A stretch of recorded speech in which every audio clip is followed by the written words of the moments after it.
specialists are here today to give insight on birthmarks, moles, and warts. With us is Dr. Claudine Ray Lagman Javier. She's a dermatologist from Derma 360 and the Makati Medical Center. Also with us is Dr. Maria Cristina Puyat, who's a dermatologist and preventive regenerative medicine specialist at the Rizal Medical Center. Let's talk about birthmarks, or what we call here in the Philippines, na balat.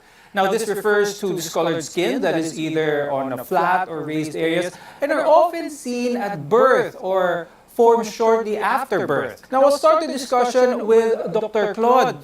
Are birthmarks caused by anything mothers did or didn't do when they were pregnant? It is not caused by that, definitely, although the cause of birthmarks is still really unknown until now. Some birthmarks are sort of referred to as stains on the surface of the skin, while others extend into the tissues under the skin or grow above that surface.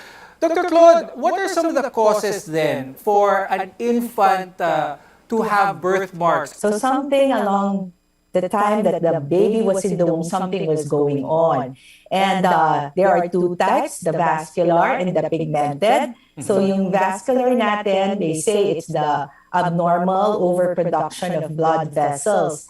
Yung pigmented naman, abnormal clustering of nevus cells or pigmented cells in a certain area of the skin. Dr. Cree, what are mostly the treatment procedures for birthmarks that are prominently displayed in the face? Birthmarks can be small, and when it's small, you don't really have interventional treatment for them. Basically, you just wait it out. It usually resolves in about 5 to 10 years. However, when it starts to get bigger, and it depends on the location, no? If it's located near the eye area or the mouth area, where it affects your eating, or even in the nose where it affects breathing, then it would need a multidisciplinary kind of treatment. Like, for example, if it involves the eye, we also need to see an ophthalmologist so that it can penetrate the eye. So there are different kinds of treatment also depending on the birthmark. If it's a plain cavernous hemangioma, we can do pulse dye laser treatments. If it's, for example, if it's like AV malformation or venous malformation, we can do sclerosing agents, and if it's too big, then we can also ask the help of surgeons. Initially, for the parent of the child that they see with a mark on their face, is this something that needs immediate attention from a dermatologist? Most of it are benign, but then there are a portion of it. It can be disfiguring, but also it involves other organs. So we need to check that out. It's not just a matter that if you have a hemangioma, you just leave it behind. That's why you need to see a dermatologist so that we can properly evaluate the condition and suggest proper treatment. Now let's talk about moles naman, because there's what we call congenital nevi, which are mostly benign, but in rare cases, infants can also have a very large mole called a giant congenital melanocytic nevus. Now, Dr. Cree, what are the causes for these large moles? Are these random genetic mutations, or are they linked to some other medical condition possibly? In most cases, nobody really knows. You're just born with it. However, these moles we cannot prevent moles. Moles are just supposed to develop when it develops. But what's important is to avoid it from becoming malignant.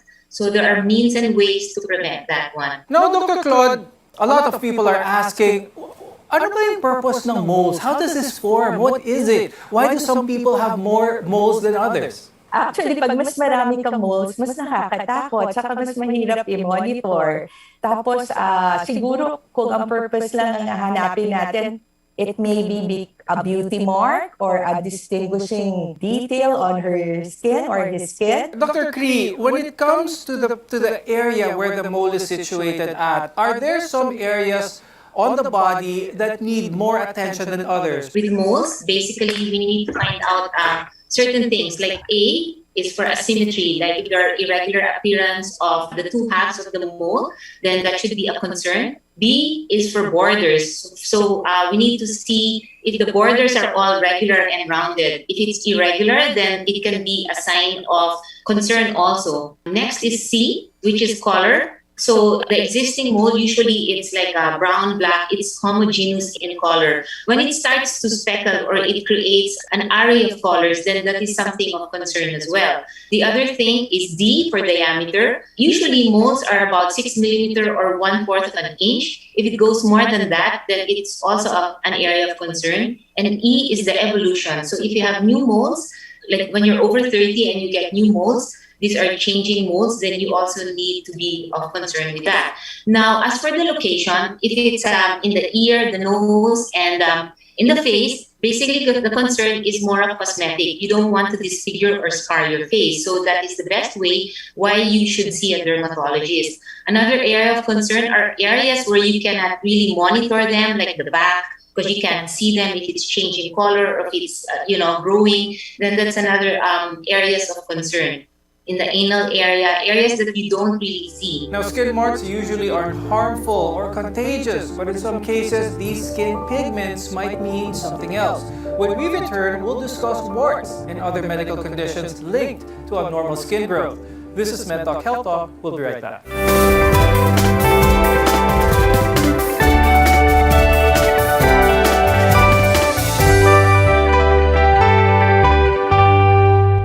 SMC, San Miguel Corporation. Bisag unsang industriya ang sudlan niini, tinguha sa SMC ang pag-uswag o paglambo sa mga Pilipino. Karon, gikan sa SMC, aniya na ang SMC Davao Cement. SMC Davao Cement. Gama sa Davao, para sa Mindanao. SMC Davao Cement. Ato ni Bay.